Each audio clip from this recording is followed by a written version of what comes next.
ஞானசேகரனுடைய கால் detail record எங்கிட்ட இருக்கணும். எல்லாத்தையும் அனலைஸ் பண்ணிட்டேன். ஞானசேகரன் 23 டிசம்பர் யார்கிட்ட பேசினா எங்கிட்ட இருக்க ரெக்கார்டு. அதிலே சில போலீஸ் அதிகாரிகளும் சம்பந்தப்பட்டிருக்கின்றார்கள். இவங்க முதல்ல யார் இந்த சாரை கண்டுபிடியா, சாரை கண்டுபிடின்னு சொன்னா பத்திரிகையாளரை போய் கூப்பிட்டு இருக்காங்க. 4, 5, 6 பேர்த்தையே கூப்பிட்டு இருக்காங்க. பத்திரிகை நண்பர்கள் 4 பேரோ 5 பேரோ கூப்பிட்டு இருக்காங்க. இன்னைக்கு மக்கள் கேட்கறதுன்னா அதிரடியா சொல்றேன்னா, ஞானசேகரனுடைய கால் டீடைல் ரெக்கார்டு எங்கிட்ட இருக்கணும். நான் வெளியிடாம இருக்கேன். ஞானசேகரனுடைய மொபைல் போன் ரெக்கார்டு எங்கிட்ட இருக்கு, எடுத்து வச்சுட்டேன். எல்லாத்தையும் அனலைஸ் பண்ணிட்டேன்.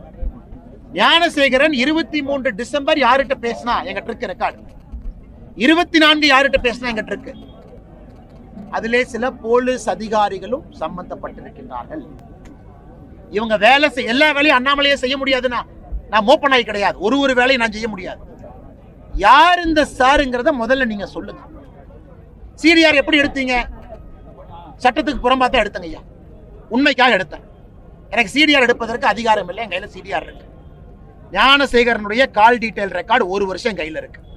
யார்கிட்ட பேசினா, எத்தனை முறை பேசினா, 23ஆம் தேதி குற்றம் செய்த பிறகு யார்கிட்ட பேசினா, ஏன்னா 25ஆம் தேதி தான் எஃப்ஐஆர் போடுறோம். அதை எல்லாம் நான் ஒரு நாள் வெளியிடத்தான் போறேன். நான் வெளியிடத்தான் போறேன். பொறுமை காட்கின்றேன். நீ அந்த வேலையை செய்யறான்னு நான் பாக்குறேன்.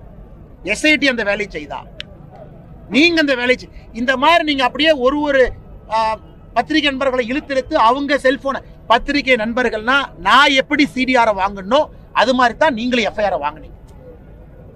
அப்படித்தான். அது உங்களுடைய தர்மம். என் தர்மம்.